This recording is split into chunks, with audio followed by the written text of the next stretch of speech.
We have just 2 races to go in the regular season, and what better place to set the table than the trickiest triangle in all of motorsport.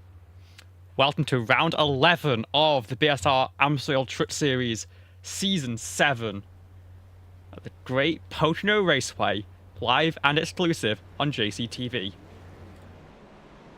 Constructed and opened in 1971 and stretching 2.5 miles of Pennsylvania countryside, this unique track is modelled on the absolute greats of motorsport.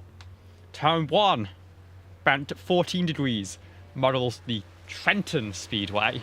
Turn 2 at 8 degrees is an homage to the Indianapolis Motor Speedway. Turn 3 at 6 degrees attempts to recreate the feel of the Milwaukee Mile. And turn 4, well, what turn 4?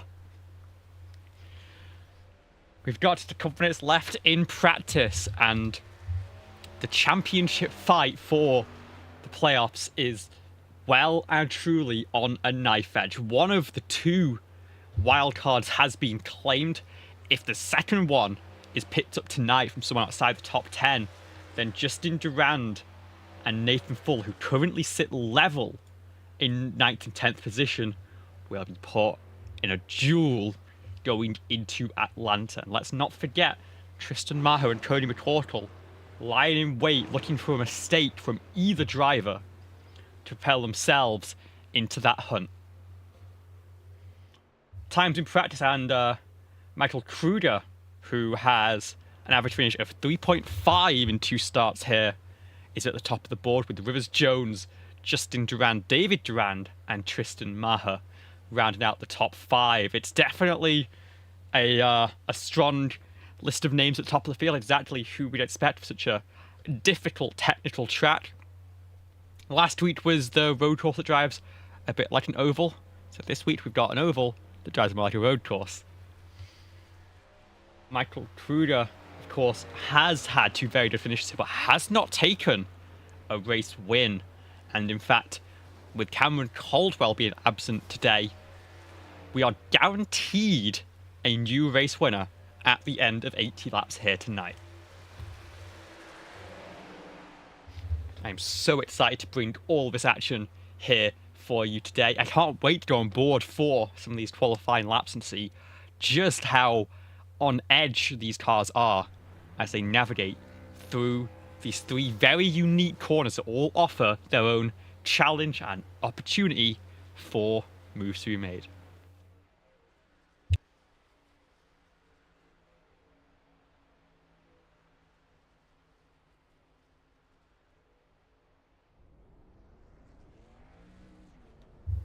Checker flag will fall on our practice session, and we are going to head straight into 5 minutes of qualifying, where you'd have to get out there pretty quickly. There's lap times close to a minute here, 55 seconds. This track favors being one of the very few in an IndyCar, for example, where you can pit and stay on the lead lap. It should be the exact same strategy here in the trucks that we have, and so we are going to be in for an interesting strategy once a pit cycle opens up. First stage will fall at 20 laps. We're not expecting anyone to need to pit in that first stage, with fuel expected to go between 30 and 33 laps for our drivers. But here goes Michael Kruger in the number 41, getting ready to start the qualifying attempt. We'll do what we often do in qualifying, move on to our H ticker for one very simple reason. I want to see those hands and see exactly what Michael Kruger has to deal with here. We are not expecting any shifting here in these cars. Of course, only 4 speeds in the truck plus the reverse gear, and you are going to want to stay in 4th here to drop into maybe the mid 5,000s in terms of RPM. Coming to turn 1. Onto the brakes, quite lightly onto the brakes on fresh tyres, but that bias, one of the few adjustments a driver will have in their truck, and a very important one at a track like this. Coming into turn 2, this is just like Indianapolis, except a little bit shallower.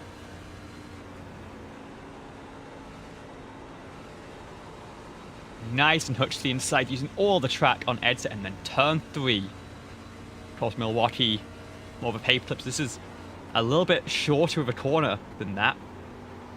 So difficult to keep it on that low side. Especially as ties into where Michael Cruder will come across the line to finish lap number 1. Jones might cross the line first with the 55.2. Cruder sets a 55.0 and goes to provisional pole position. I take that back, Justin Durand. 55.047 will improve, but he is done for this qualifying session. Cannot find anything out there on the racetrack. Let's see if Cruder can improve on lap 2. I suspect it's going to be difficult for these drivers in a track as long and as hard on the tyres as this one. In fact, Cruder will find the wall and maybe we'll do a little pit stop practice, which will probably be the best option to use with this lap now. We'll see if we can get a view of how brings it into pit lane, or maybe a couple more race lap practices. There's Jones coming across the line to finish lap number 2. Tristan Maher does 3rd fastest, Jones goes 7th fastest. And I believe that we basically have everyone who's finished their qualifying lap now.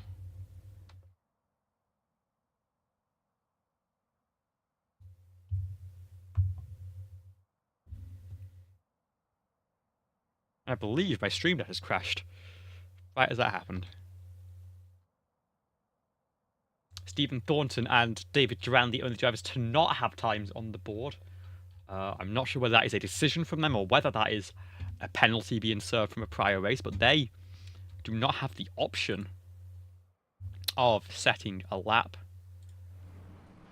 Justin Maher doing some early showing for the fans. We're all off 5th, but clearly wants to get that practice in for a run to the front. I'll take a minute here to have a drink and also just maybe check in on my team, because as I think a few people in this race tonight, I've got our team over on in the southeast, running the Sebring 12. Last I checked we were running 3rd, but you know how race it is, anything can change.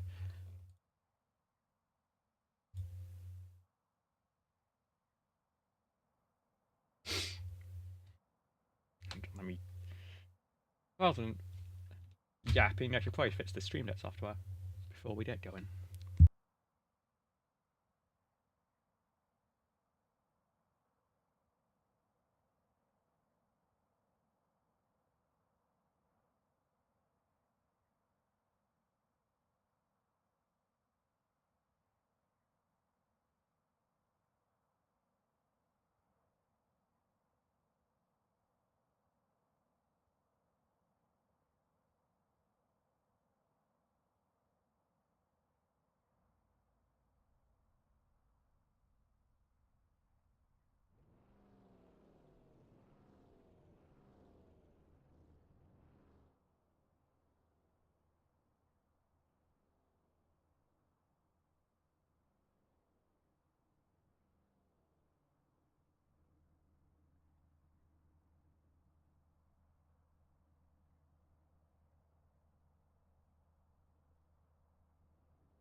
So, as we get lined up, ready to start today's race, let's have a look at who will make up our 21 car field and where they'll be starting here tonight. Justin Durand takes that pole position with a 55.047. Michael Cruder will start on the outside, just 2/100th of a second off over a distance of 4 kilometers, 2.5 miles. The Poland will line up on the inside of row number 2 with Michael Walls on the outside. Tristan Maher and Justin Roth will make up row number 3. Alex Kerfen and Jamie Wright will be your 4th row of the grid, with Jonathan Jordensmeyer and Rivers Jones rounding out your top 10. Cody McCorkle and Fidel Fabian will make up row number 6, with Alonso Chicano and Gabe Tuzzola on row 7. 15th and 16th will be Andrew Davis and William Kemp, with Bailey Thompson and Josh Coppenol 17th and 18th for tonight's race. Nathan Fuller will be your final qualifier in 19th, with David Durand on his outside, and alone on the 21st position in row 11 will be Stephen Thornton, making up your 21 car field. And I believe that was Fidel Fabian going the wrong way as we get going off the grid. No one saw that, except for, a few of us.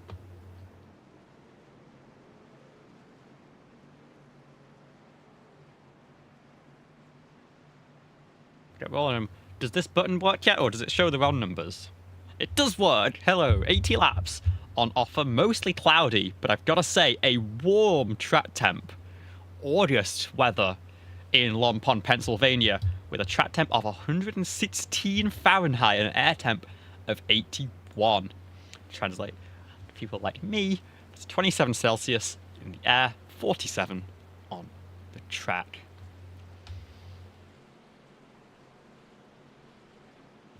Of course, stage comes at the end of lap 20. That'll give us a few laps of caution, and so it should be an easy one stop to the end from there.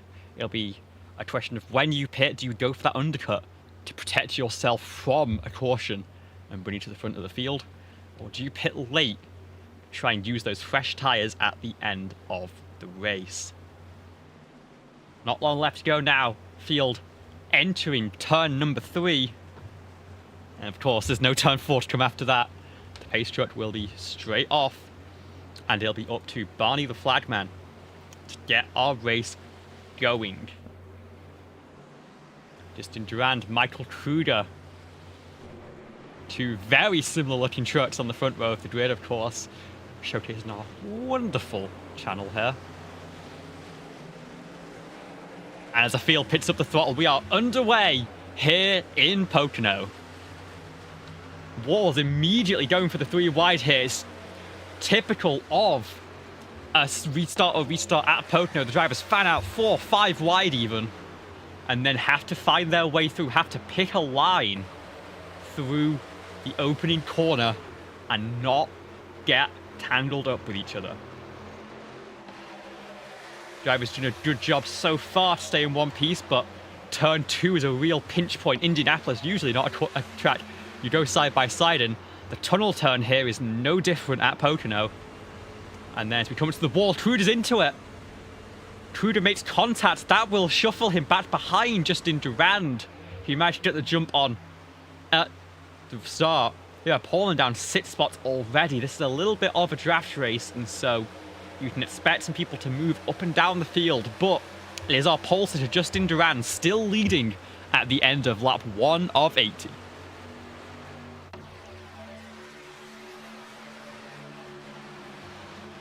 See the 3 cars at the front, and then everyone behind is getting a bit checked up. A little bit of contact there between Jones and Maho in turn number 1.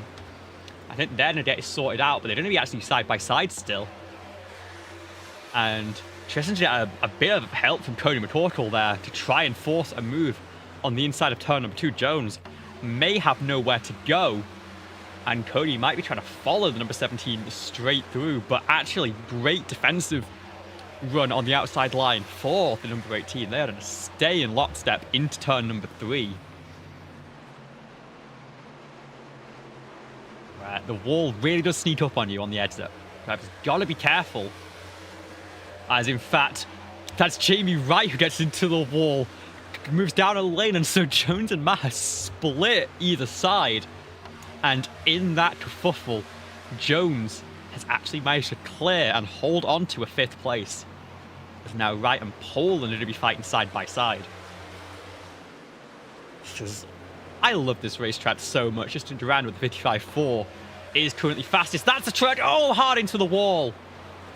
And that's going to be Josh Coppenol's day done early. we will stay green. That was at the very tail end of the field, but would I have to have another look at what's happened to our good friend and channel owner? Let's run it back a little bit more.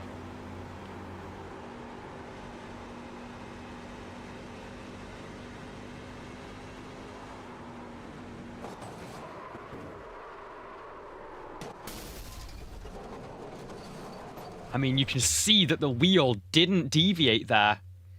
Drivers were all...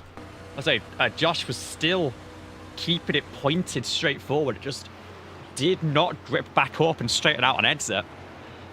And then, of course, you've heard the not-so-fun sound of a brand new engine needing to be ordered from Chevrolet. 20 drivers remain, of course, in our field. This is our battle down for the fringe of the top 10, what will be worth a stage point at the end of this one. But at the front of our pack, Rita Walls moved up into second, shuffling Kruger back.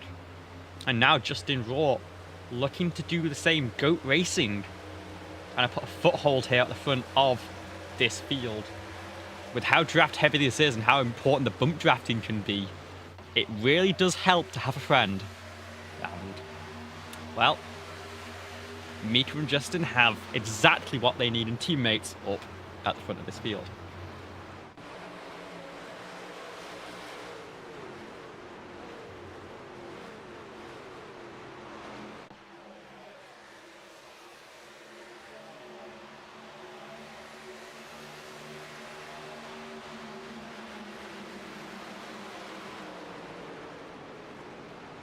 Of course, with this track being so draft heavy, you've got to remember that there is a lot of value in not going for these moves early, letting yourself get shuffled back. Maybe none more so as we flick back to the edge of the top 10. You have Poland started third and immediately has fallen down to 10th. Is this a lack of pace? I doubt it. That's a very good qualifying lap. I think the main driver was just being very cautious on the tyres early on. Knows that there's a long way to go in this stage and wants to maybe try and work through with that draft as we get to the end of this opening stage.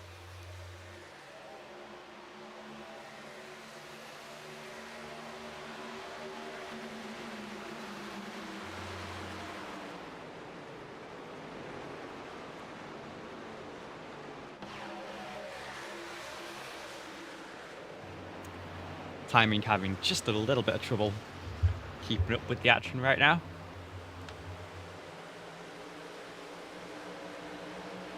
Trying to come line as soon as possible.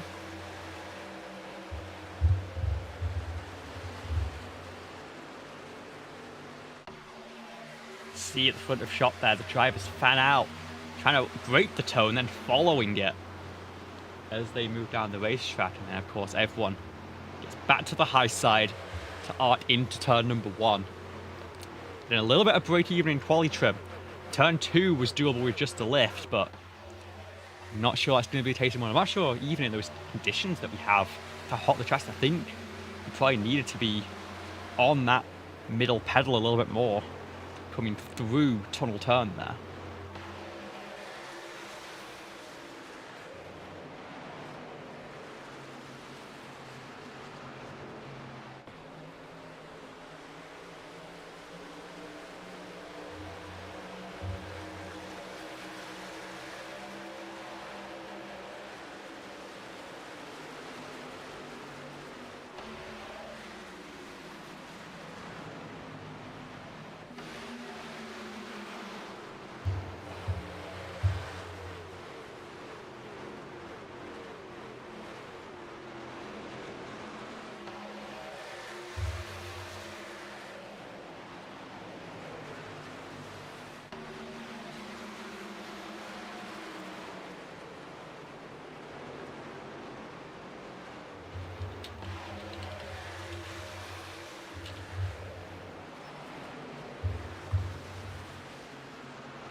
Get everything back online here. It is still Justin Durand at front of the field with Michael Truder just behind. Cody McCorkle, let's give a shout out to the number 2 who were focused on how he was pushing Tristan Maher past Bubba Jones, or tried to. He's now cleared both of them and is up 6 positions from where he started in this race. From 6th row all the way up to P5. Everyone still in this lead pack, aside from Stephen Thornton, who's just a couple of seconds off. And of course, Josh Coppenol, who is out of this race early and settling back into typical admin duties you've got to deal with in a lead like this. Of course, love all the work that all the admins do to put on this show. It's Caldwell, who's away right now. Coppenol standing in, and all the review team as well, who often get some flack for decisions made post-race, but someone's going to have that job, ultimately.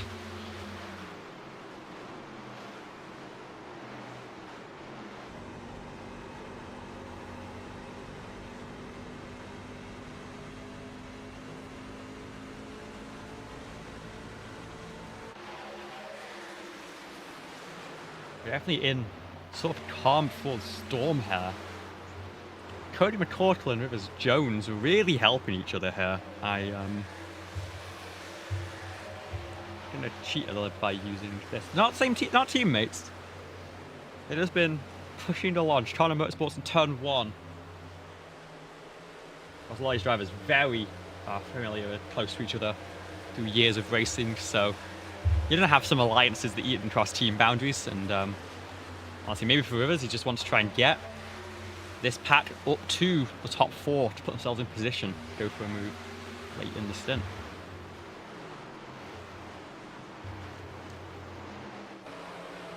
Reminder, stage will fall in 10 laps time, end of lap 20, 1/4 race distance, as scheduled on ovals.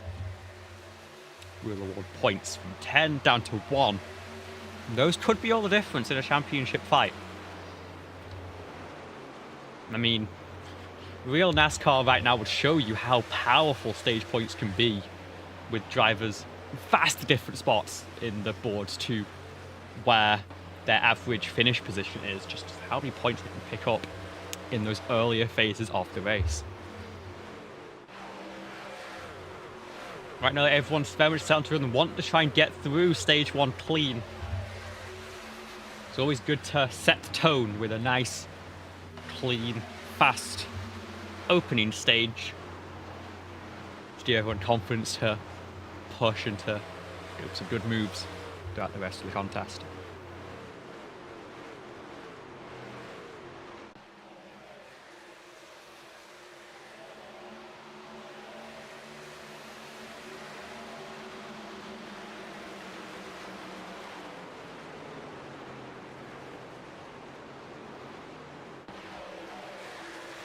Jones and Maher now side by side battling for the 6th position.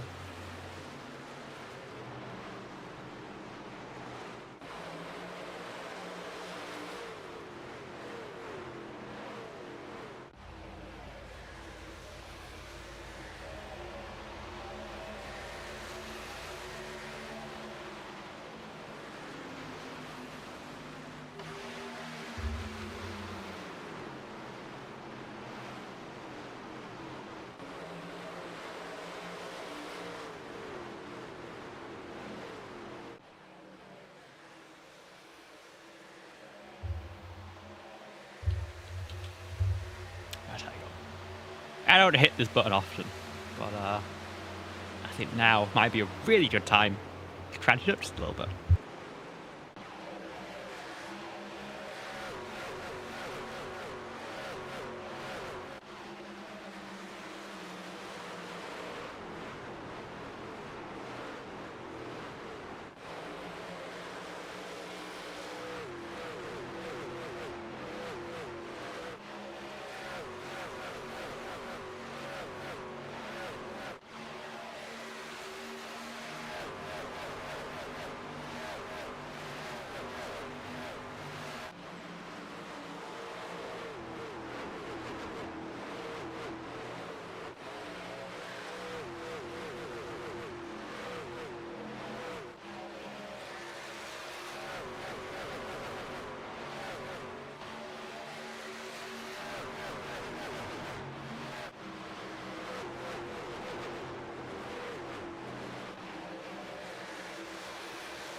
5 laps to go in the opening stage of this race, and it's still Durand and Kruger leading the way ahead of Walls, Raw and McCorkle.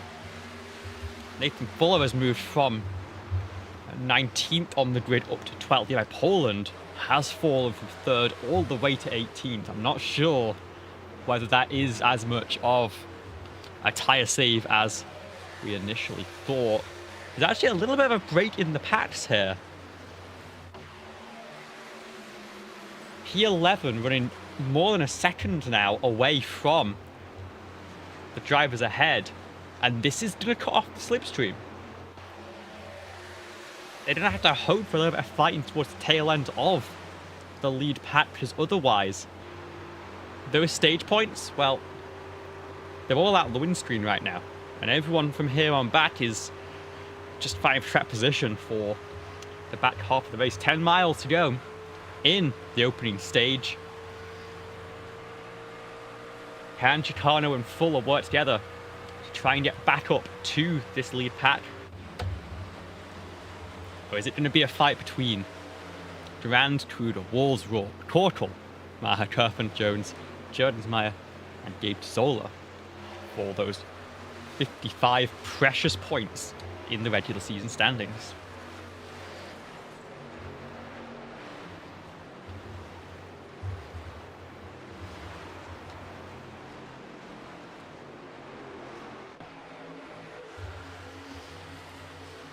Got a good fight here for 4th place now. Drivers starting to hustle a little bit. I think it's actually for 5th place, I should say. Drivers 2 by 2.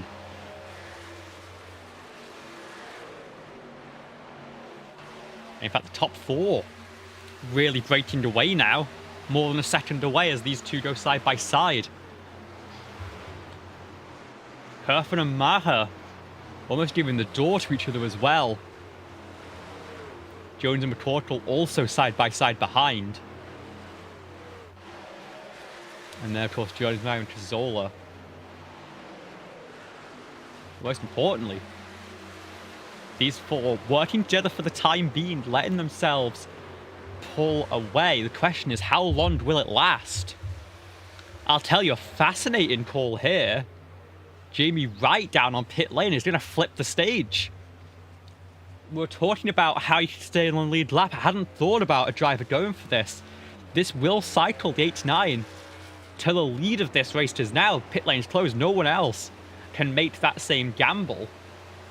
A great move from the 89, sacrificing what was not to be any stage points anyway, and it was a couple of laps all the tyres on the restart, but taking a massive swing in track position to do so. Gap from 4th to 5th, 9/10 of a second. With a white flag for the stage this time by, I'm not sure if there's going to be a response to this top 4. We've got very tight battles for the tail end of this top 10. But ultimately, I think the most important fight is going to be for who picks up those playoff points at the front of the field. Oh, and the caution's out, and that will end the stage early. And it's Nathan Fuller backwards in the short chute on the entry of turn number 3. That will end the stage. That will end Nathan Fuller's day as a lot of fluid gets dropped onto the racetrack. And it looks like, as we have a look back at what's happened to Nathan Fuller. Oh, it's already happened. Hang on, let's roll this one back.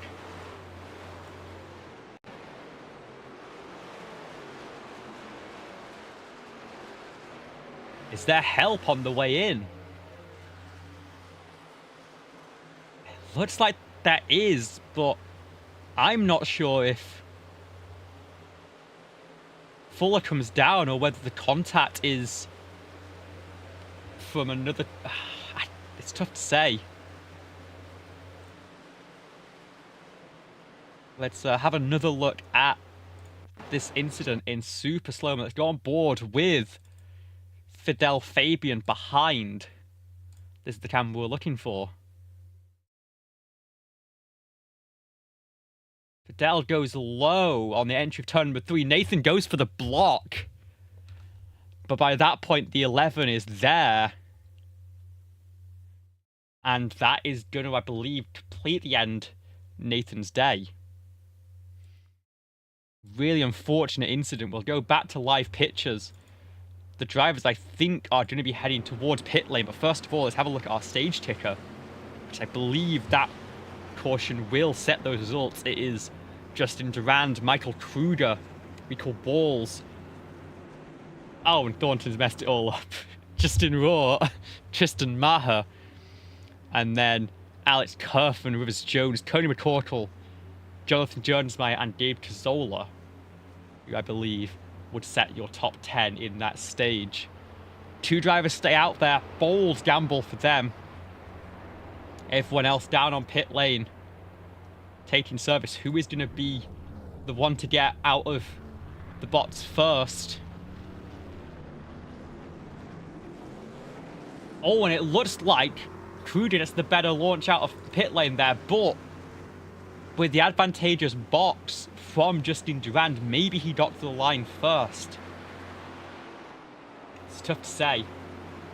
That is going to bring stage 1 to the conclusion, and oh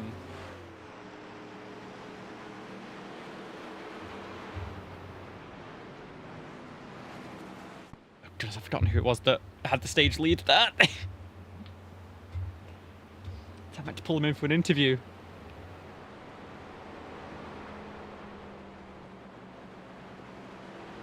Give me a second, I'm going to cheat.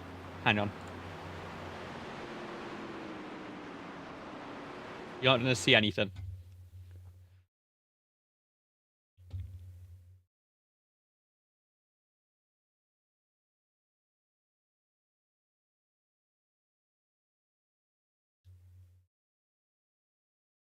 Okay. That answers the question. We'll go back to live pictures and we're going to drag in your stage winner, Justin Durand. Hello. Very good performance there in that opening stage, leading basically from the start of it and taking that stage win. Talk us through how the racing was for that one. A lot of draft, a lot of good teamwork for Mikey there. Gotta help me hold off Micah and Justin Roth, so good work there from him since he's not really in a point situation. That was fun.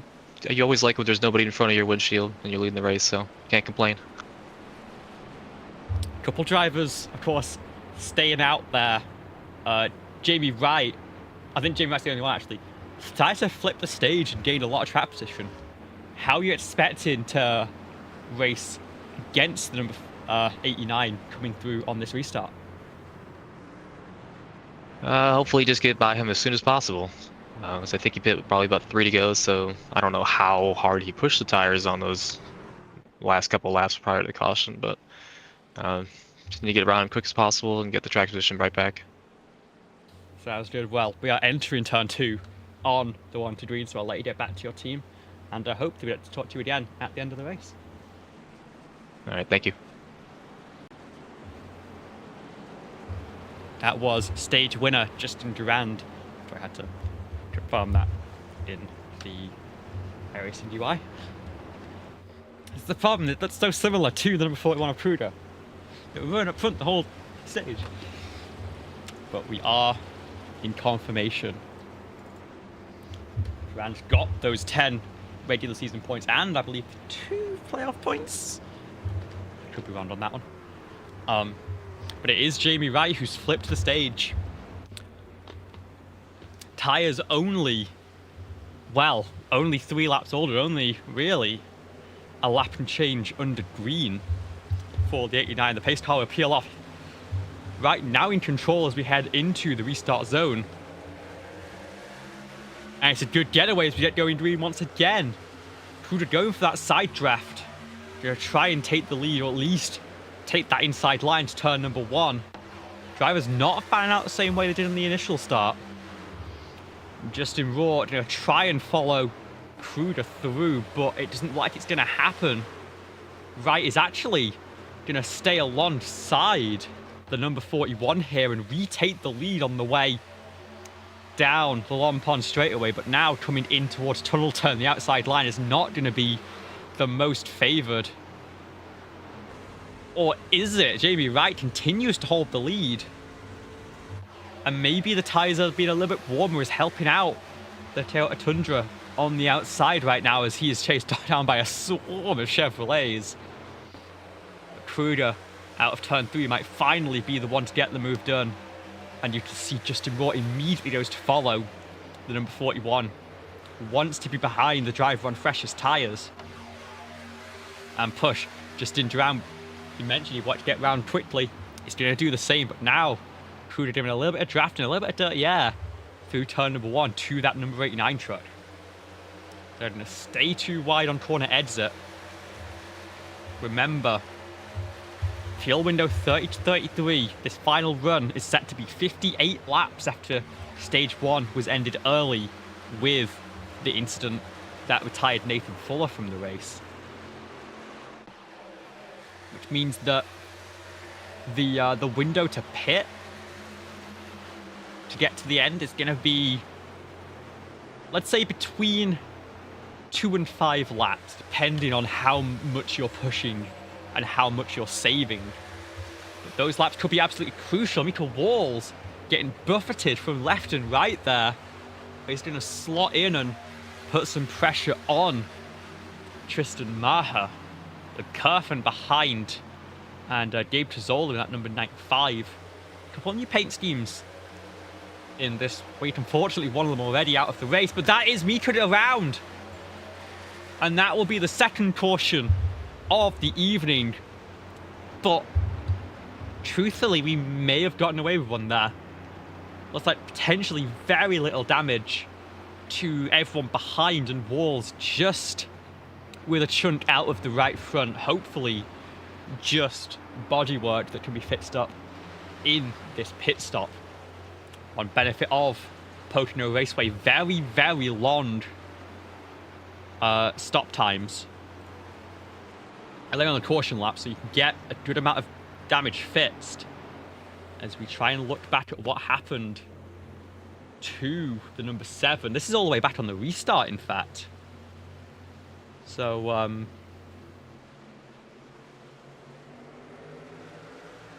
mean, that's definitely not helpful. Let's get back to live pictures. And maybe let's go for a little bit more than that. And then onto our trusty blimp cam as we have a look at what happened through these corners. Exit of turn 1. I'm going to slow it down here. You see, we could drift up. Maybe thought he was clear from the 17 of Tristan, who you've got to admit was right on the wall. And fortunately, a perfect 360 from the number 7. Staying right in that top lane, and everyone else given all the track to go low and just get around in one piece. Let's get back to live pictures now, and here comes a question for these drivers. Do you take your third set of tyres now? You started on one set, everyone's now taken one more set. Do you make a stop here? See what our leaders do here. You only run maybe 2-3 green flag laps on them. It looks like the majority of the field will not. There was a bit of fake further back from, I believe, Jurg. But indeed, it looks like we maybe only have takers for damage repair, as my overlays have locked up once again. Bad weather up in Pennsylvania sometimes, strong winds. It's very easy to lose the data links.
just like magic, we've got everyone traction and we're coming right to our twos now. Truda goes low. Raw also goes low.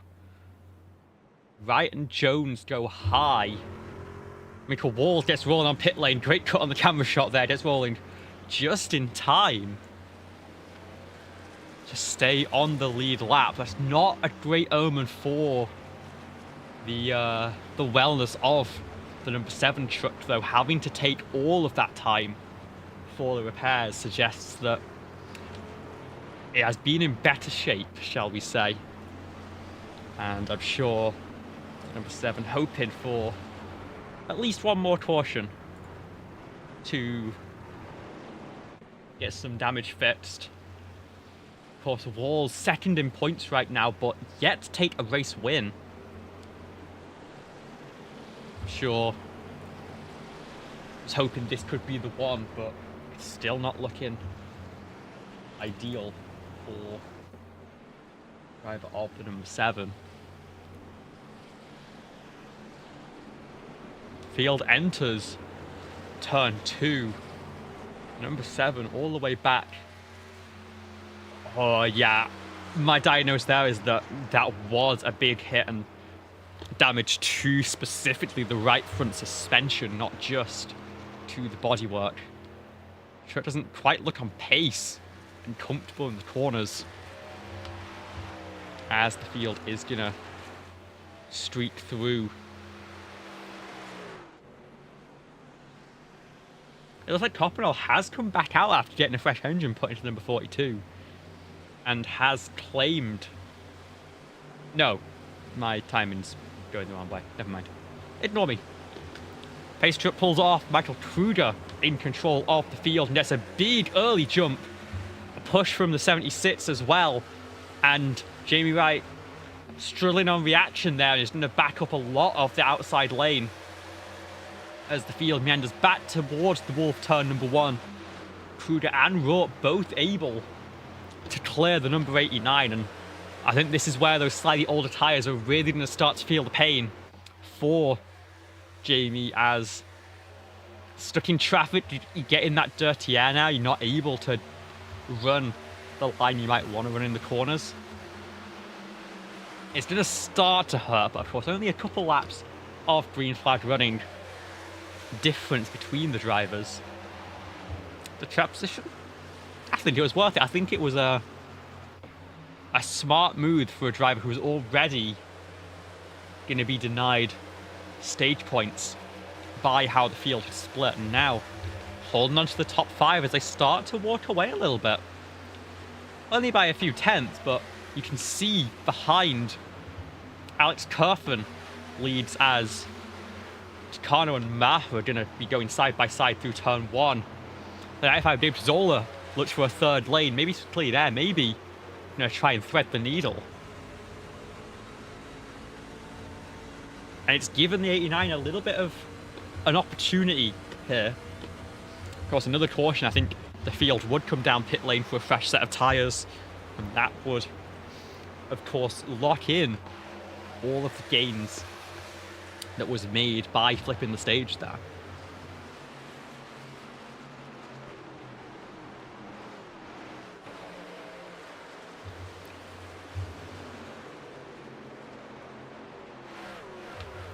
Tristan Maher loose off turn 3. I'm not sure if there was help there, but goes all the way down to the checkered striping at the bottom of the racetrack.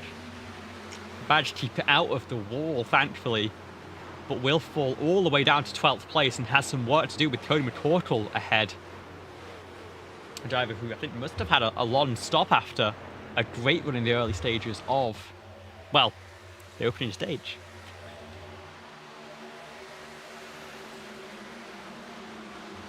Jamie Wright has fallen back towards Kerfen and Chicano and is going to now running 7th. We'll fight back, in a purple battle for 6th place. But once again, the usual suspects, the top 4, seem to have the run on the field here and are going to run away. In fact, I take that back. Walls was one of the trucks at the very front, of course, now wounded and running about 2 seconds a lap off the pace. Replacing him in this top 4 is Rivers Jones, who has been having a fantastic season.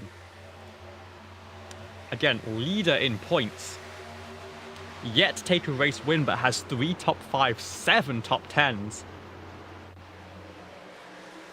And just a ruthlessly consistent average finish that puts him just a few ahead of Walls in the 7.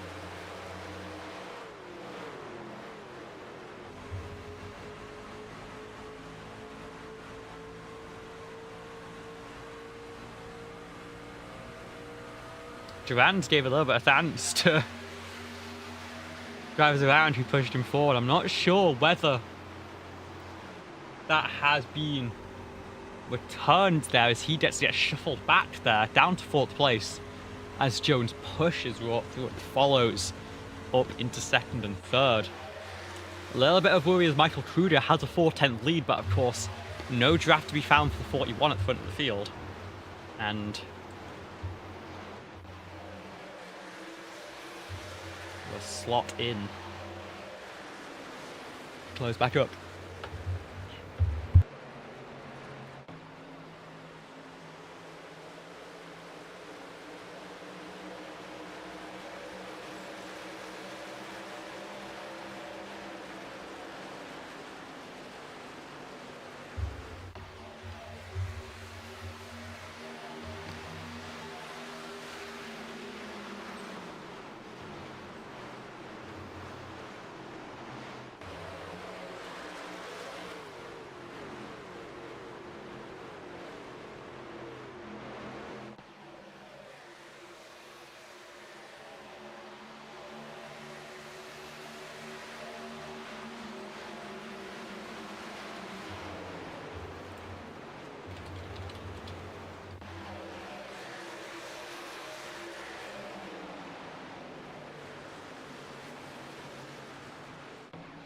Watt and Jones making a very good duo here. They have worked up to the back of Michael Kruger now. Jones just a little bit detached, but the 76 might be in a position to make a move for the lead here. And there might be something to be said for having some clean air and not being stuck in the wake of cars behind. It's often important in maybe open wheel machines here. It's been mentioned as potentially a new factor to watch out for in the new ARCA cars. But in these trucks, who knows? Right now, Kruger's not moving aside, that's for sure. Jones is back, but so is Durand. And to be honest, the entire top 17 is still pretty close by.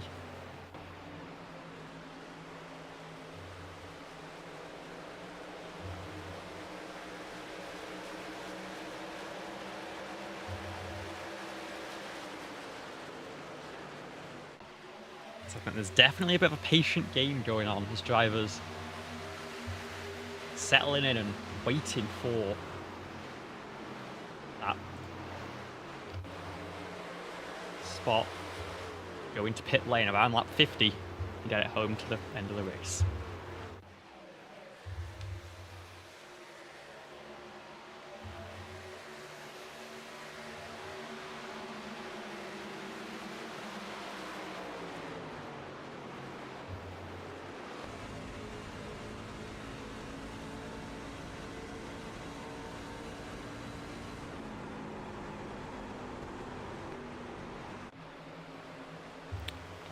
Jones and Durand side by side through turn number 3 there. Jones is gonna get the run and have the slipstream behind the 76 to hold on to 3rd position. Drivers very much not satisfied to sit and wait anymore. Again, 10 laps until that window maybe opens for some drivers. They want to try and bank their track position. And of course, you make the stop from the furthest up the field, you're gonna, well, at the other side the furthest up as well. Granted, the difference is just 3 seconds or so, but that can make the difference of whether you're in the pack or not in the pack on the way out of pit lane, and that can absolutely decide a race if this is to stay green.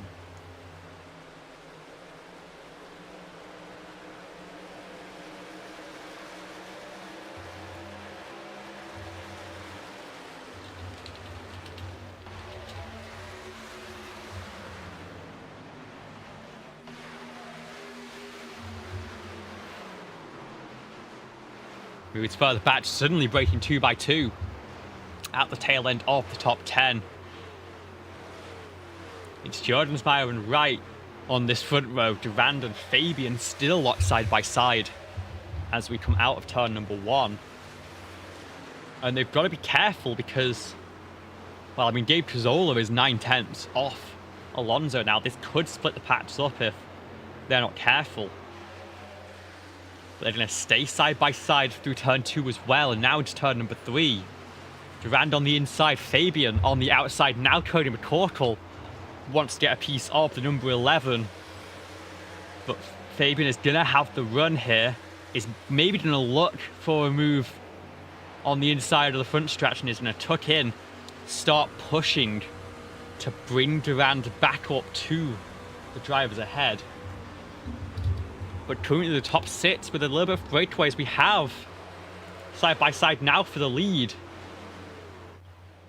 As Raw went for the move on Cruder but couldn't quite get it done.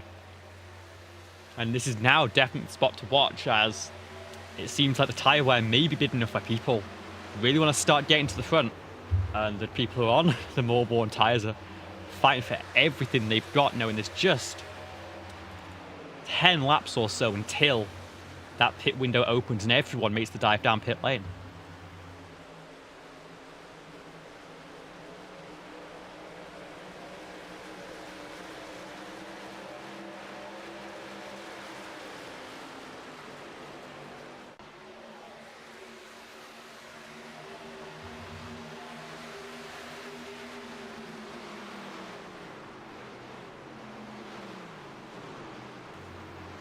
Durand now moving forwards, managed to clear Fabian and now has cleared Jamie Wright, who again still has those 2-3 lap older tyres.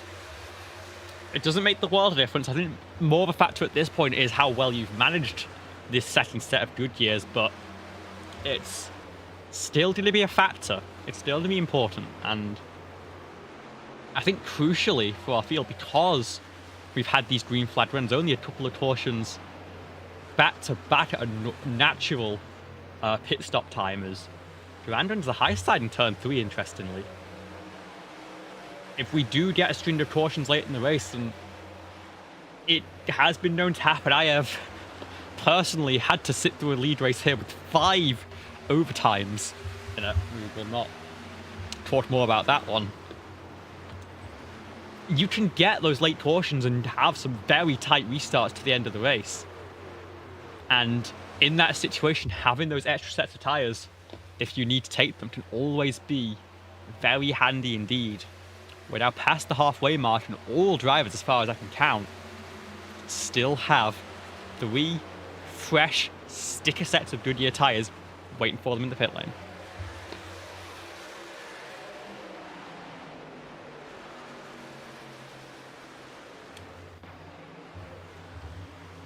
Gap between 6th and 7th now stretching to 1.7 seconds. It's Jordensmeyer now running 7th ahead of Gabe Cazzola, but importantly, Chicano and the rest of his top sits have absolutely set sail. You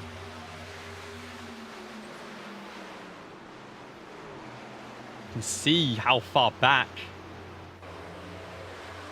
the rest of the train is. It's going to be tough to make that one work. Jamie Wright, in fact, has pit. This is not inside the window. But Wright has maybe run out of fuel, maybe took a short fuel stop on that green flag stop in case, to protect from going a lap down. This will bring the 89 back out on the lead lap again with an option to flip the stage, but, or not flip the stage, but flip the strategy if there is a quick caution.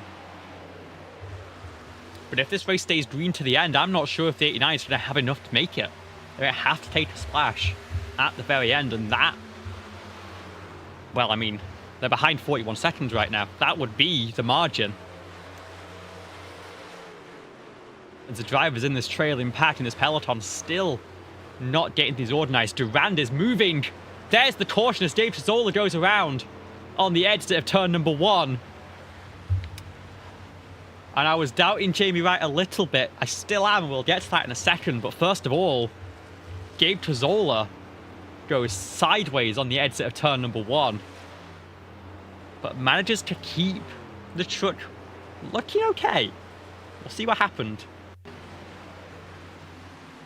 And as always, in a distance like this, the blimp cam is going to be very, very helpful.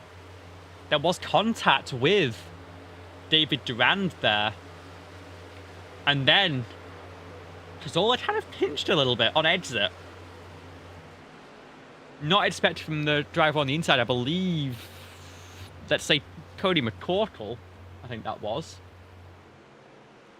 But ultimately, truck goes sideways. That set of good years is ruined, but we weren't planning on keeping those anyway.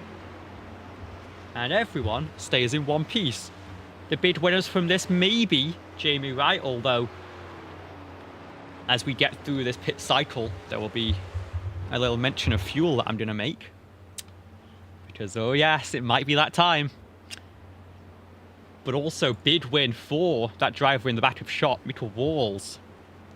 Started fourth, was running up there for a good portion of the day. Had an incident at the start of stage 2 that has left the right front looking worse for wear. This gives the number 7 crew a bit more time to try and get that thing fixed up and hopefully back on pace. Walls was about 2 seconds down per lap on what the leaders were running.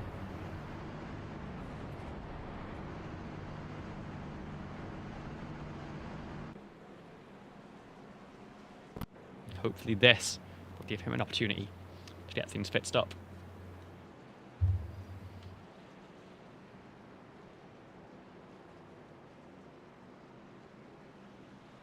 Whereas Arden peeled down pit lane, I think everyone is going to make this call. Everyone was pretty short on fuel, nearly a bit of contact on entry there. Thornton will again stay outside the lead, but I'm assuming we'll pit a lap later to cycle to the back of the field.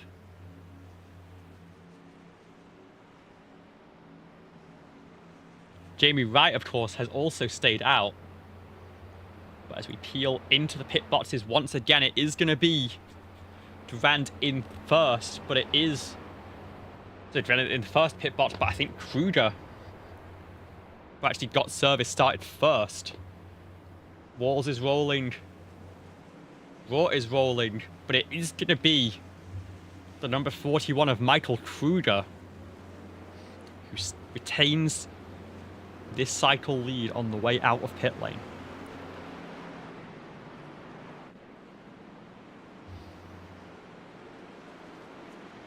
So, time for me to be a nerd, because that's why they picked me to be in the booth. Laps since pit. This the important thing. Most of the field on 0. Thornton will be on 0 soon. And in fact, I would be surprised if other people follow the 46 in for the top off here. Jamie Wright, 3 laps in. We are still 2 green now. We will restart with 34 laps to go. That is 3-4. That fuel window number is awfully close to 34. Now, do I expect it to be easy to hit that number and get to 34 laps? No.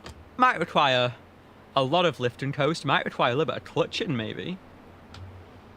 Do I think some drivers, especially some who have maybe not quite been on pace in this race, do I think they're going to go for it?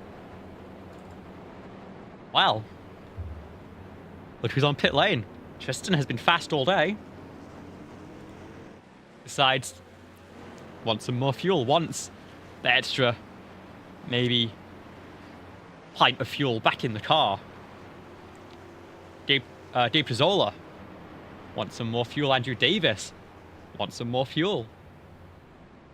These are drivers who think that there is at least a chance that not only does this stay green, but that they are going to be able to make it out without taking a final pit stop. I think the rest of the field may be thinking they can do the same, but not wanting to give up track position to do so. And I think Jamie Wright, maybe just hoping for a caution, really at any time, but especially one in 15, 20 laps, would be just what the doctor ordered. To take a fresh set of tyres and to cycle through. Oh no!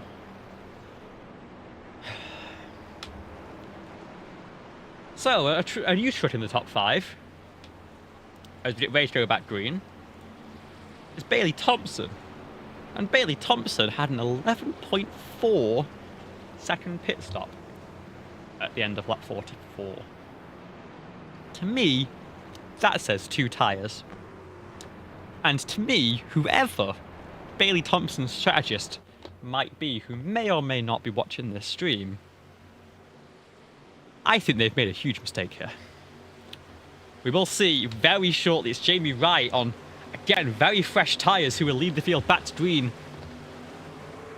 We light up the throttle and we go once again.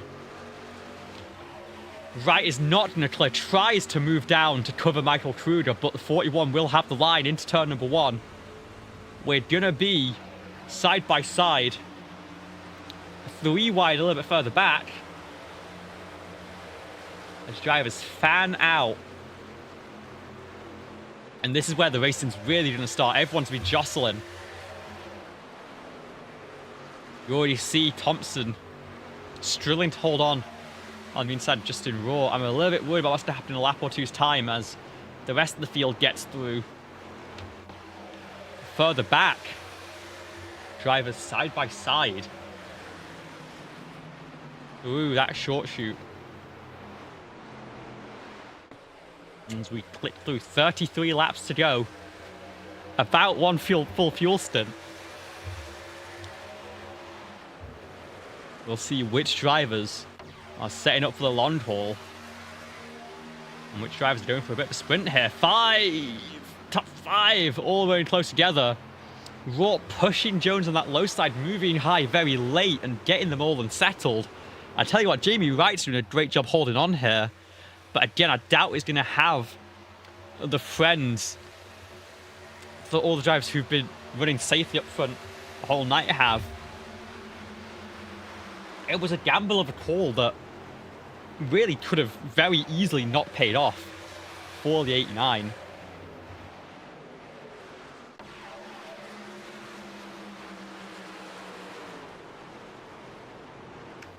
Then a shuffle down to 3rd. Bailey Thompson, amazingly, is only down to 7th place here.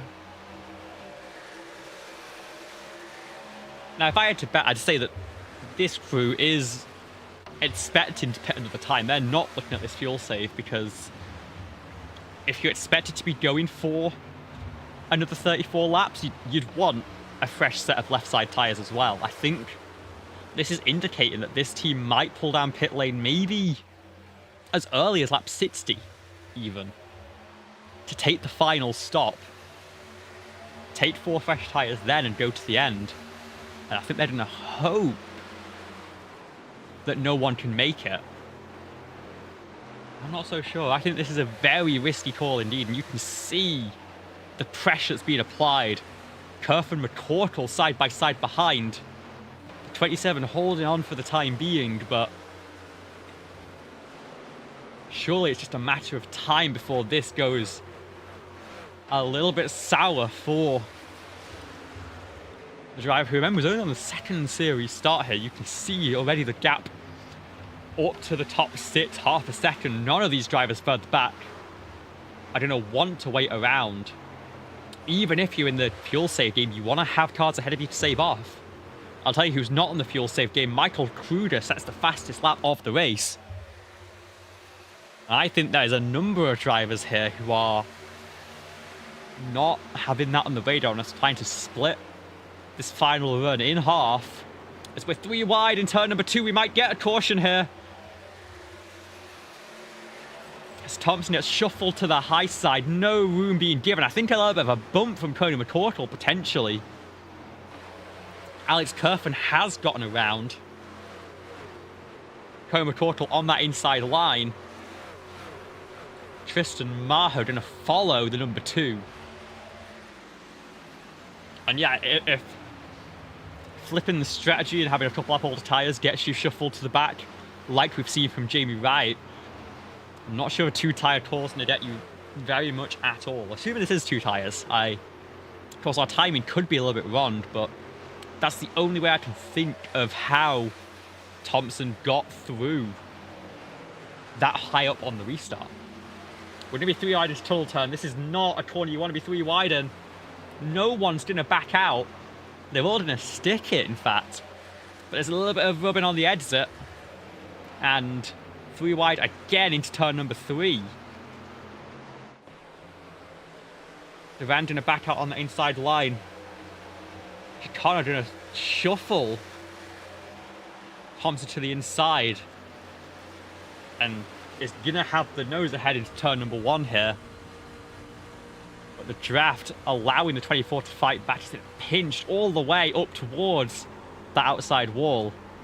I mean, this is the action to watch right now. This is a driver fighting for their absolute life. As they're 3 wide again on the way back through. I say the gamble definitely could have done a lot worse for the 27 as of yet. Everyone has stayed pointing in the right direction, which is always a worry you take with someone on all the tyres. You worry that that might not be the case on the restart, but great job weathering the storm in the 27. And Bailey Thompson, maybe if not impressing with strategy, is impressing with... Well, there's William Kempf down to pit lane already. I don't think that was forced, because that was a very controlled entry. That was a safe entry. And it's going to be the 09, the first one, to commit to taking the extra stop and committing. Honestly, early enough that it seems a little bit foolish on the tyres. Not really sure what gets gained by leaving yourself 28 laps to run to the checkered flag. Because if a caution does come out now, you might cycle to the front, but if the caution comes out in about 10-15 laps time, you don't want to take the extra step for the restart. You're not going to want to be cycled to the front. We've seen what's happened to Jamie Wright, who is now in 6th and possibly soon 7th, as they've been dropped from that lead group of 5.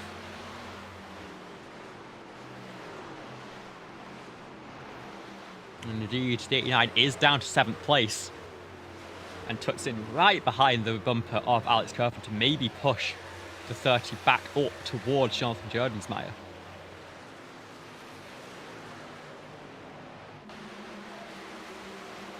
"26 laps to go." Let's go on board with someone who has been running further back all race long, because I am curious to see if I'm hearing any fuel save from someone towards the tail end of the field. Let's pick Fidel Fabian and see what the number 11's up to.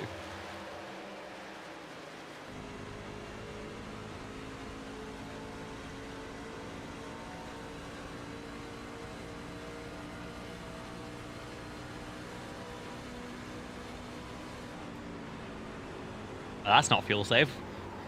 That's not fuel save at all. There was opportunity to do that there with how close field ahead was. Fabian drove into the checkup almost. Happy to stick with these lead drivers because there's a lift there on the straight, but that's more just for positioning into turn number 2. I think, as much as I've highlighted this as a potential problem for Wright and a potential option for the rest of the field, I don't think anyone's thinking about going to the end here. I think drivers are committed to taking that pit stop in the middle of this run, splitting it sort of 17 and 17 if you want to do it precisely and bisect the final run. But of course, that undercut to be powerful. There's a caution that overcut will give you the fresher tyres by far. If you're taking green flag pit stops and the splash of fuel, do you go for 2 tyres? Well, Thompson's just left a little bit of paint on the exit of turn number 1, so maybe by that metric you're not so sure about 2 tyres. But with it being under green, you would save, you gain track position and sort of a few seconds by doing that. Maybe a driver makes the gamble. I'd hope it's not the 27 because we need fresh left sides on that truck, but the TV time is definitely there. Can't deny that one, as that is a truck, I believe, peeling into pit lane. It's Eli Poland, who qualified on the second row of the grid, but hasn't had much luck since then. Has been running towards the tail end, and he's going to go for this undercut to maybe cycle back through.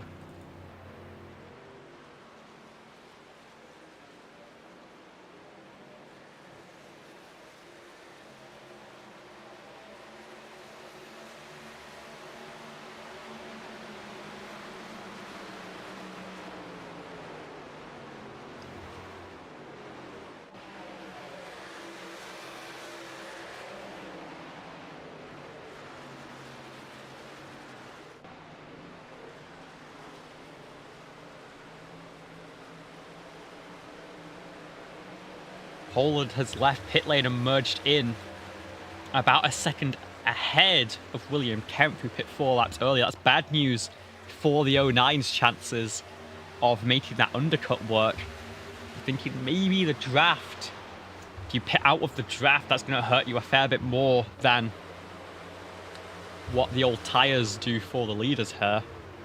Fall off's about a second for this lead group from where they were running. Kemp's lap times have been a little bit faster, to be fair. Last lap was a 55.9 compared to the 56.6s that this group have been running, but maybe not getting the most out of it. It's actually, that might be 2 tyres for Kemp and potentially fuel only from Poland.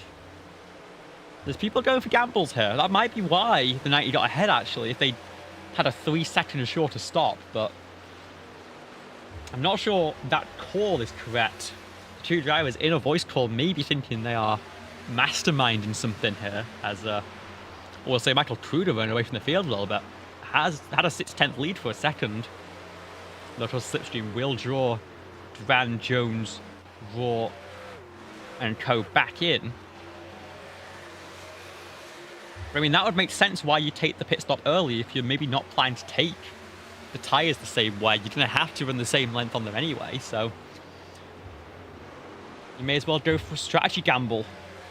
So side by side for second place. This is maybe going to let Kruder run away a little bit more, as Justin Duran tries to cut to the apex of turn number 3 to that low side. Isn't going to have the run, but is going to have to run off the corner, and will slot in back ahead of Rivers Jones in the 18 Yahoo truck.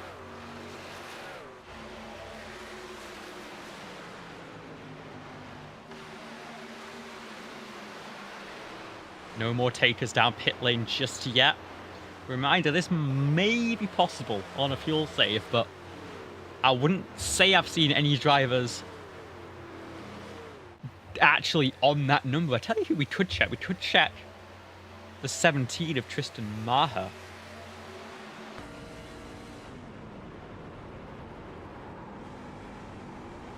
Well, how about that? Look at that needle behind the wheel. Entry of corner. I'm not even sure that's clutch. I think that is turning the ignition switch. It's obviously not animated in this cockpit, because why would it be?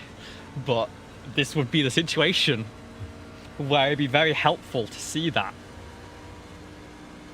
But there is the notice. Can Tristan make it? Well, only Tristan's engine knows that one. Maybe not even Tristan himself, but he's certainly trying. And that is going to throw everything on its head. Gabe Tazzola also came in for a splash and dash.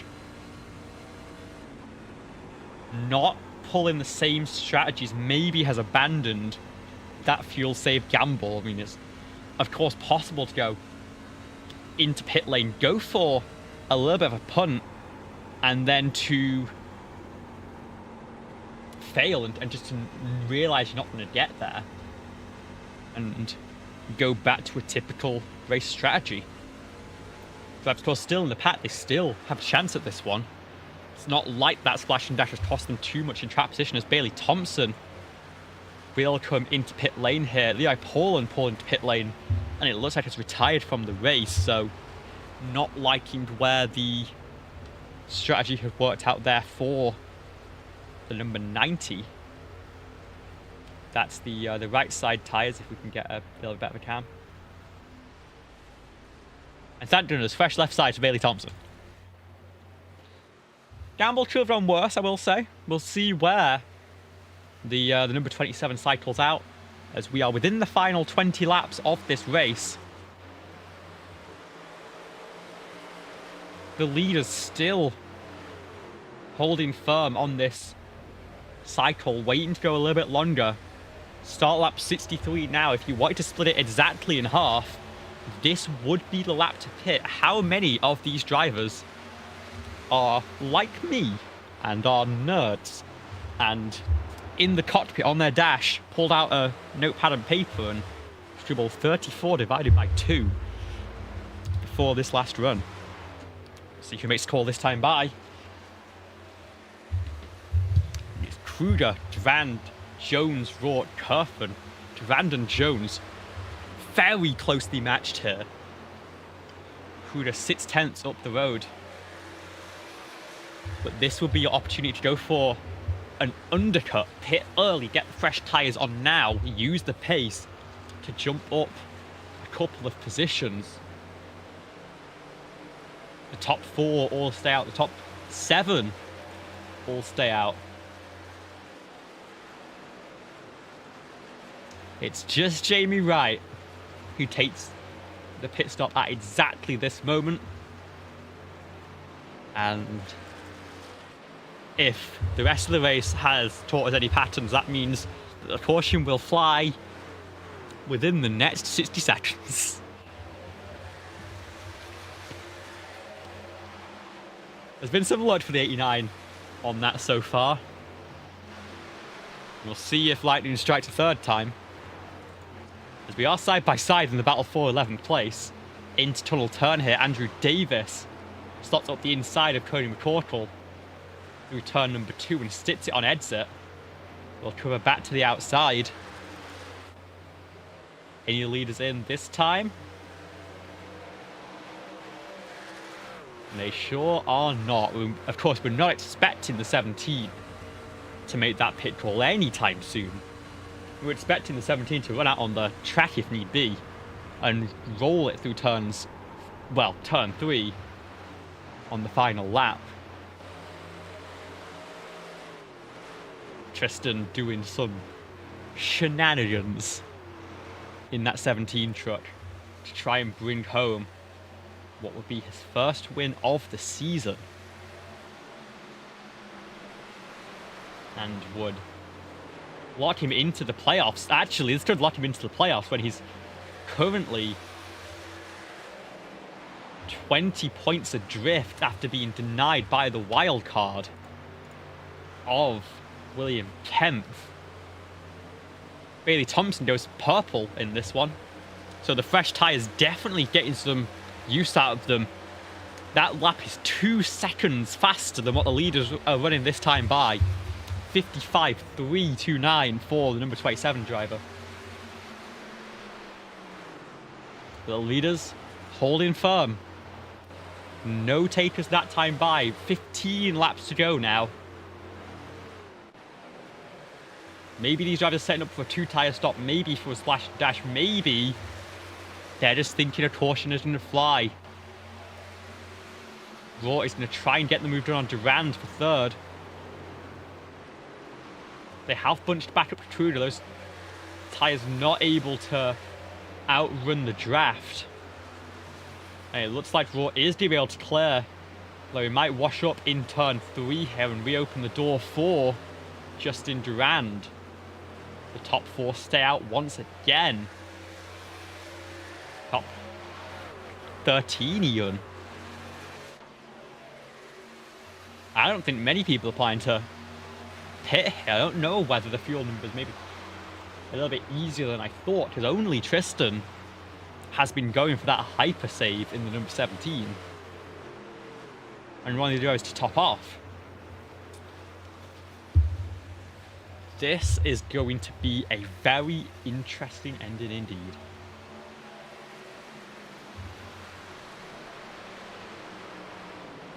If these drivers do have to pit late and don't get a chance to use those fresh tyres, again, 2 seconds a lap faster is what his drivers are running. Bailey Thompson with another 55.3. Jamie Wright in the 89, 55.163 last lap. There needs to be a response if these drivers want to try and hold on to those spots. As I believe Andrew Davis may have disconnected from the lobby here. It's falling down the order, unfortunately. I don't see the pit call, so I think that may have been a disconnect.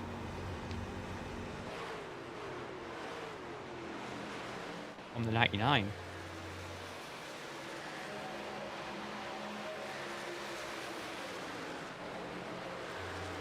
Thompson and Wright, 33 seconds off the lead. Pit lane transit time, 41 seconds for a 4-tyre stop. Of course, the transit time on the front stretch is still a few seconds, a good few seconds, but including the slowing down, speeding up, definitely advantage to those two if we are A, to stay green, and B, require a stop from these leaders.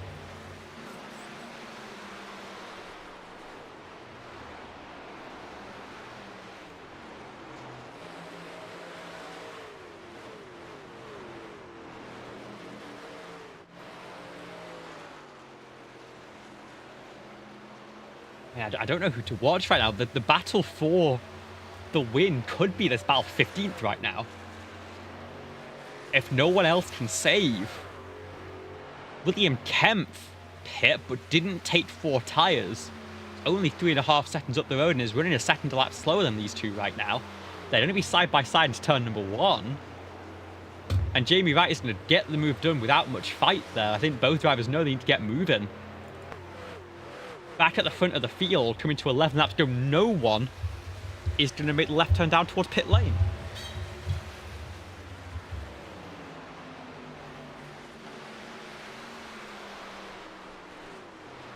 I mean, either I'm mistaken on strategy here, or a large portion of the field is. And I've been known to be wrong before. Jamie Wright with a 55.0. Using that slingshot on the front stretch towards turn number 1, of course.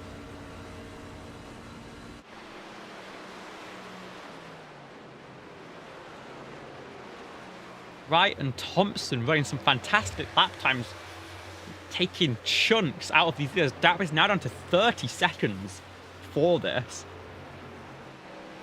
We are going to be 10 laps to go at the line, just 25 miles. And by my count, some of these drivers have 20 miles of fuel left in them.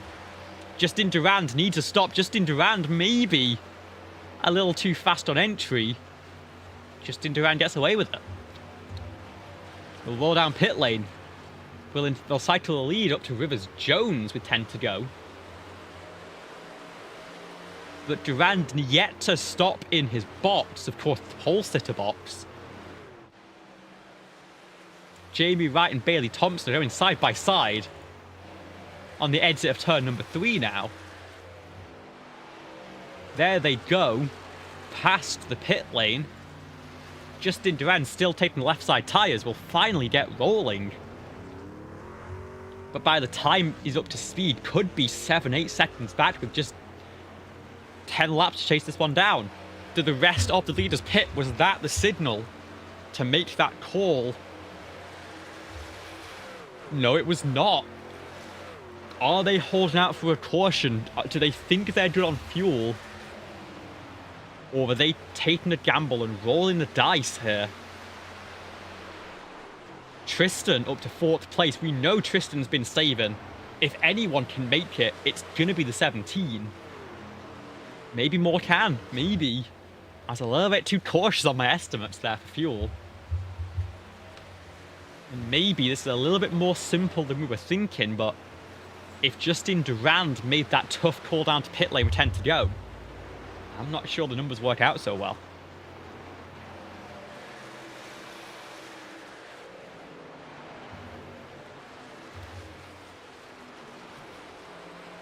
Now just 20 miles separate these leaders from the checkered flag.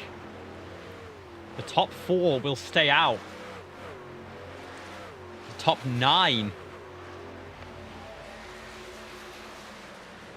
No one making the call.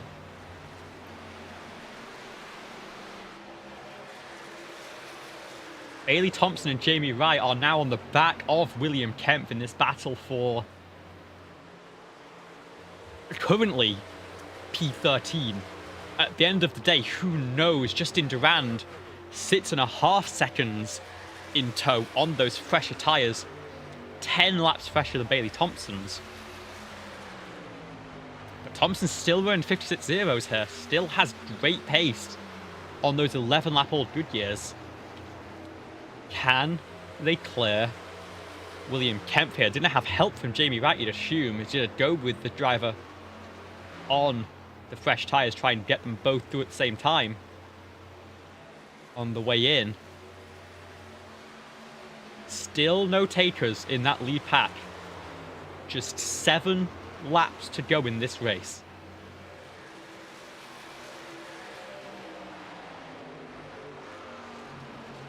Justin Durand has gone purple 55 seconds exactly for the number 5 truck. Thompson and Wright have cleared, but Durand's only 5 seconds back now. Durand could still get this one done over these two.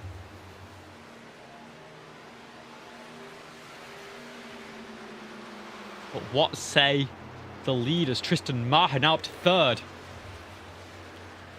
Tristan Maher may be the only one who's able to go full push right now. These leaders could be reacting late to a potential fuel save strategy. Mika Walls now in this lead pack has been lapped, unfortunately, with that damage at the start of stage 2.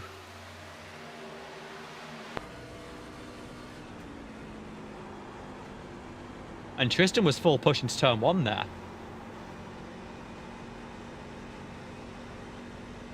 Tristan was full push with 6 laps to go. Rivers Jones in the 18.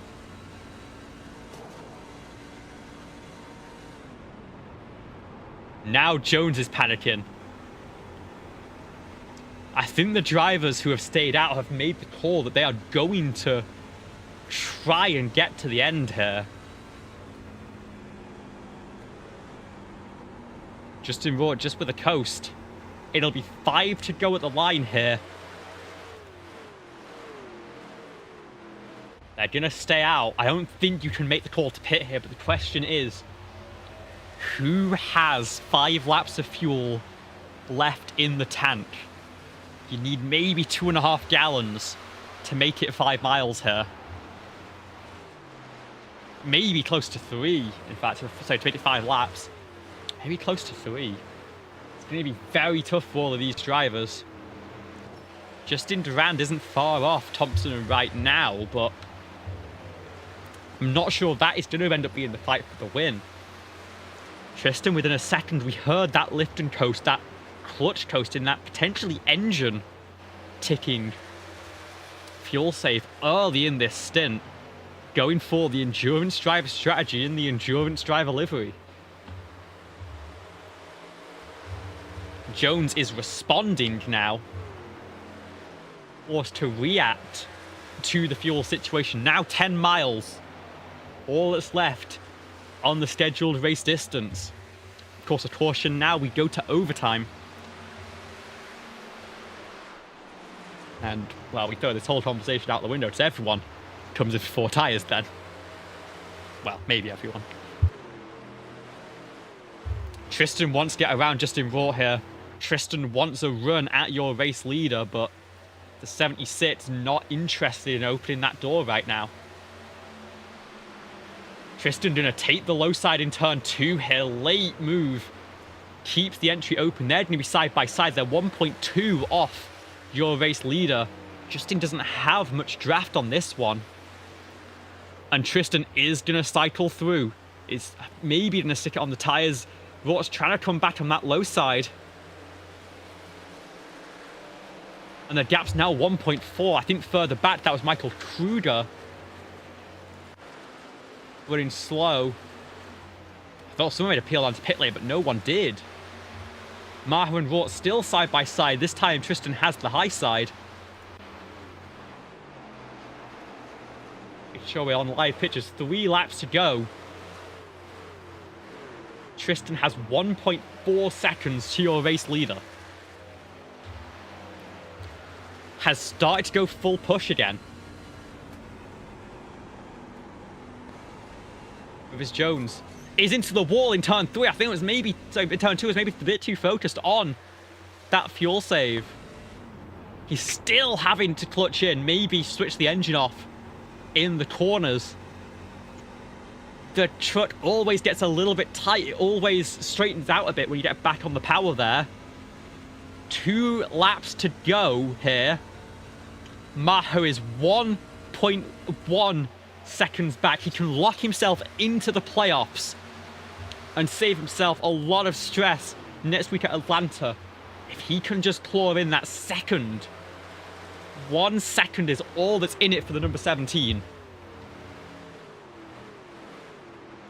And the work could be done by the fuel tank of the 18.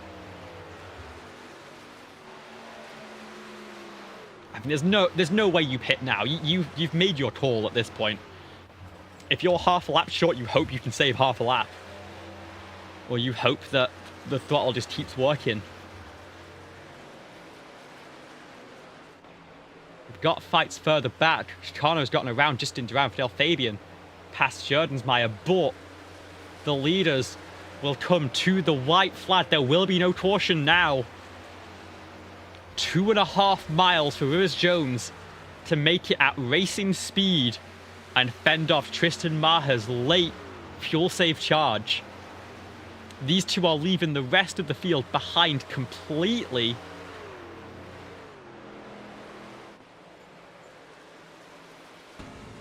We've got to go on board.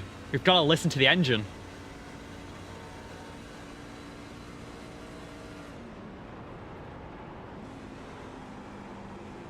Picked up early in turn 2. We saw a contact a couple laps ago. Narrowly avoids it this time.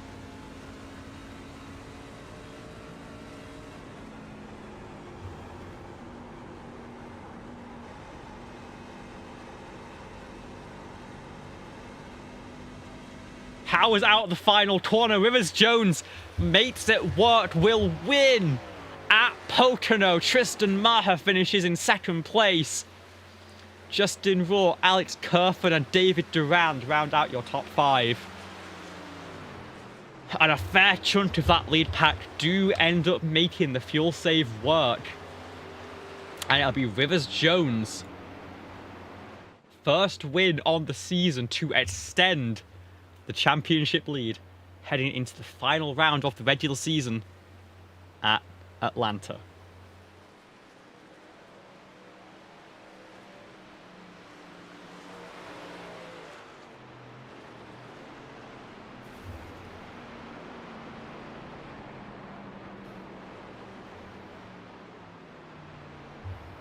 Congratulations coming in from Walls there, pushing the 18. I think maybe more than congratulations. Just winning that 18 truck round back to the front stretch. I don't know if there's any room for celebration, any room for donuts. Ma has made it back to pit lane already. Jones is strafed by Alonso Chicano.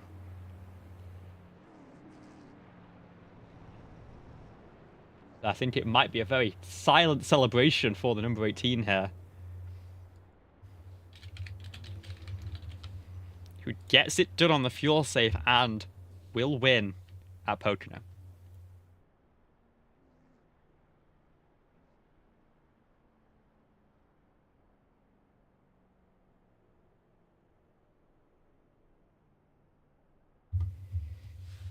Let's go through our final results here, because I'm not sure the 18 has any fuel for a burnout to watch for the fans.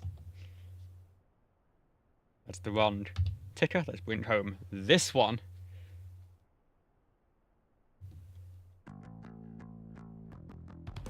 Rivers Jones takes the win by less than a second in the end over Tristan Maher, with Justin Raw 3.7 back in third place. Alex Kerfen and David Durand make up your top 5. Great result for the 24, up 15 spots from the start. Alonso Chicano will finish in 6th place, with Michael Kruger, Gabe Tazola, Fidel Fabian and Cody McCorkle rounding out your top 10. Jonathan Jordensmeyer will finish P11 with Justin Durand behind the first of the pitters. Bailey Thompson, Stephen Thornton, Jamie Wright and William Kemp will be your final trucks on the lead lap, with Walls taking that early incident at the start of stage 2 will only finish 17th, 1 lap down. Andrew Davis and Levi Poland will retire late from this one, with Nathan Fuller getting caught up at the end of stage 1, early DNF, and then Josh Coppenol, of course, on lap 3 having that big incident, who will finish 21st and last.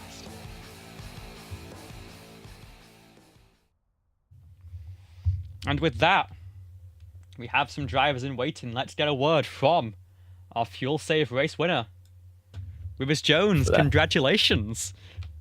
Thank you. Thank you. So I was keeping an eye on some of the leaders there. I especially looked at Tristan, because Tristan came in for the top off on the 1 to green. He was the only one I heard clutch coast in early on in the stint, but I cut to you late and I hear silence through the corners. From where were you committed to that fuel save, that aggressive fuel save, and were you confident you'd get all the way to the checkered flag? So I mean, as soon as we pit, I knew it was going to be really close. So really, that caution, I just started turning the car off, putting the clutch in, and then I did that for the entirety of the run, and I was kind of unsure at first, because I mean that was kind of a stretch. I mean, you saw how quickly I ran out of fuel. I mean, I ran out like coming out of 1 on the cooldown lap. So I knew it was going to be close, but I was confident that I was going to be able to execute, and I was able to. So I'm very proud of that. I'm sure started 10th, had really good pace all race long. Was there a thought of just trying to run at 100% and trust your pace that you're back through, or did you know that ultimately you wouldn't be able to make up that deficit from a shutdown pit lane? I knew I was confident in my pace, but it was really difficult to pass. I mean, as soon as you pulled out to try to pass somebody going down the inside and you didn't have any help, I mean, it was just a lost cause and you were going to lose spots on the outside. So I knew I was going to have to get a little creative if I was going to win. And I was, I don't know, it was just difficult that first run because I was kind of stuck in that like mini second pack behind with Maher and Kerfan and the other Radius drivers. So I knew I was going to have to get creative and had to get creative to win it, but I won it. So. And finally, of course, leading the championship on the way into this race, but the one thing missing from your resume, as it were, is that race win. Does this give you confidence heading into those playoff rounds that you can perform when it matters most? Oh, absolutely. I mean, not having win the entire season had been just weighing on me because I'd been very consistent throughout the season, and that's how I was able to get the points lead for so long. And I mean, it was just annoying me that I wasn't able to win. I felt like I had multiple chances to win. Las Vegas was one chance, and then I was really upset about Darlington because I think I was the car to beat. But ultimately, I just made a few too many mistakes, and that cost me the win. But it feels really nice to be able to finally execute and get a win, especially like this on strategy. Well, it was an absolute show to watch.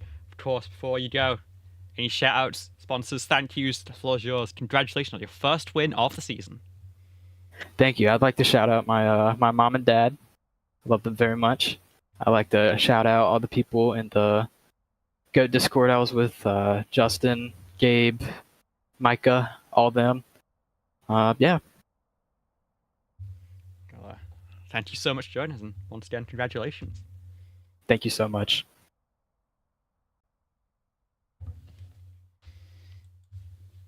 That is our race winner, Rivers Jones.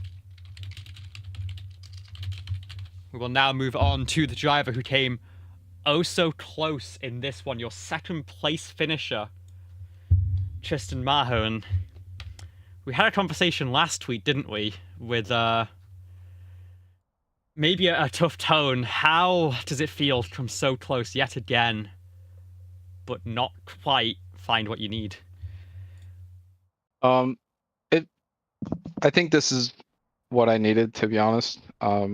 It would be nice to win and just kind of, get it over with and not have to deal with it. But, the conclusion that I came to last week was just, I got to run consistently and stop getting involved in stupid things. And that wasn't really going my way in the beginning there. I started fifth and I just kind of fell back all the way up until the caution around lap 40 or so. I don't remember exactly when it was, but yeah, it was going bad. I was running 14th and had people hitting me and dooring me and all kinds of stuff.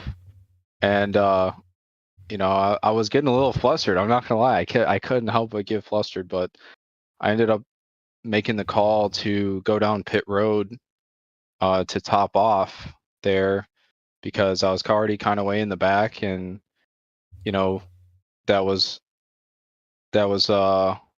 pretty much what I had. It is pretty hard to pass, to be honest. Like, if everyone was on fresher tires or whatever, it was pretty hard to pass, or you really had to push and use up your stuff, and that's not really what I wanted to do. So I came in, topped off, and yeah, I was in the back of the field, but just topping off that little bit gave me what I needed to push through the field until I got to like a point where I knew that I could start really saving hard. So pretty much from that last caution, my goal was field mileage, and that's it. I think that, like, if I could have started that last run towards the front of the field like Rivers did, it would have been a lot easier to do what I did, like to be kind of closer to Rivers, because he started up front. He didn't have to work his way. So by me topping off, I started in the back, and I think I would do it that way again, but I think I would start saving a little bit earlier, instead of, because what I did is I tried to push through the field a little bit, and I pushed through the field for like the first couple laps or so, and then I started really saving hard. I think if I just started saving from the beginning, I leave it up to me to push sooner at the end of the run, and I think that I could have caught Rivers that way. But overall, that's consistency. That's what I need. It's points, and that's what I need. It's points. Yeah, I can't deny that. And of course, one of the drivers who's sat on that playoff cutoff was Nathan Fuller, who had that early incident. Could be all to play for heading into Atlanta, but I mean, how do you approach a race like that, at a track like that, knowing what the stakes could be for your season? Is it old Atlanta or new? I would have to remember. get confirmation, but I would guess by the schedule it would be new Atlanta. I think it's new, yeah. To be honest, that kind of sucks that that's the deciding race for playoffs, but I'm not a fan of that at all. Unless if it was Old Atlanta, I would have a different opinion. But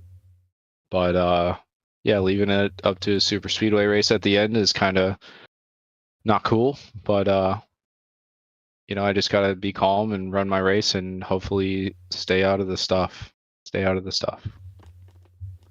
Sounds like a plan. Well, of course, you heard this one last week as well. Any shout outs, any sponsors, any thank yous? The floor is yours. Congratulations on a fantastic second place finish. I want to shout out you up in the booth, JCTV. I'm gonna have fun going back to watch this one. And then Radius Racing, my teammates. Love racing with those guys and talking strategy with them, and they make me a better racer at the end of the day, and that's what I'm here for. They're my friends, and all these guys are my friends, really, and I do this for fun, and that's what I do on Saturdays. Well, thank you so much for joining us, and let me say good luck next week. Thank you. And one final driver to grab a word with. It will be the number 76 coming home with a third place finish there on this one. And the story of the day, it seems like, is fuel mileage. When did you decide you had to go for that, and how aggressive did you have to be on the save to make that one happen? I decided, I think, a little later than a couple guys. When I got by Jamie, when me and Jerk got by Jamie, I guess I started saving a bit, and that was probably 5-7 laps into that run, so I kind of had to save a lot. And I wasn't saving as aggressively as Rivers was, and we were in the call talking, and I was completely just followed him the whole time, and I right at the end, my fuel started to like deplete a little, like, extra, so I had to save a lot at the end. But luckily, I had a really good gap to Kerfan and Kruger and whoever behind that. I was still got a top 3 out of it. So I don't like fuel mileage, but it worked out pretty well, and it was fun up there racing the whole time, sitting in a single file line. It was really fun.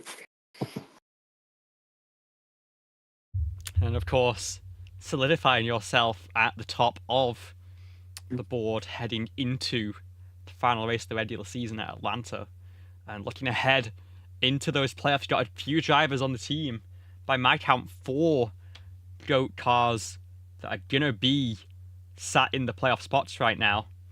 How does that give you confidence heading into those final races, of knowing that you've got friends behind you when you need them?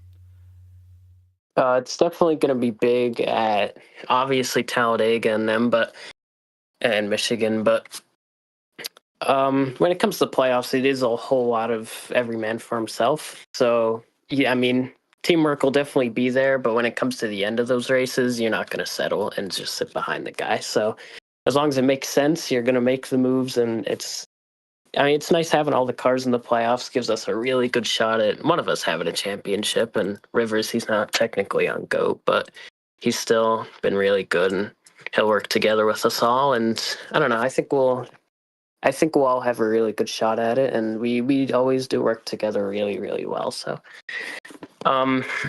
yeah, I think we have a really good chance at that. And then the team championship, and we have a pretty good gaps there. So. Really confident in all of our chances, not just myself, to be consistent throughout those playoffs, and I think we'll do a really good job as a whole team, and I think we could all have a really good shot at winning it all. Well, I will wish you all the very best heading into that one, and of course, before I let you go, shout out to sponsors, thank yous, congratulations, the floor's yours. Congrats, Rivers, finally getting a dang win in this season. He's run up front in every race and just hasn't been able to finish it, and really thankful that he was able to. And it's really fun working with him, and I wish he was on our team, but maybe next season. And then Maggio, Jurg, Micah, Sean, Fidel, Ethan, big supporters. and happy to have them on the team and everyone else in the call, T1A, Congo Line, JBM, all them, and thanks for a good broadcast tonight. Thank you, and thank you for joining us. Have a nice night. Thank you, you too. And that will wrap up our coverage of the BSR AMSOIL Truck Series from Pocono Raceway. Just one round remains in the regular season, and it will be over at Atlanta, I believe, on the High Banks. Keep an eye out on all the JCTV socials for more information on that one. Also, unfortunately, I'm not going to be available next week for the playoff cutoff, as frustrating as that one is. I'm out of town, so keep an eye on socials to see any updates on the broadcast for next Saturday. But then, of course, after Atlanta, we will kick off the playoffs. Bristol, round number 1 on April 6th. That is going to be, or April 5th, I think. It'll be a very fun one indeed. And through to the end of the season, Charlotte, Talladega, Homestead, and then Iowa, Michigan, and Chicagoland. You are not going to want to miss anything for the rest of this season. You'll catch it all on JCTV. But from us at the organisation, I've been Olivia Hayward. Thank you so much for joining us for this one. And we'll see you next time.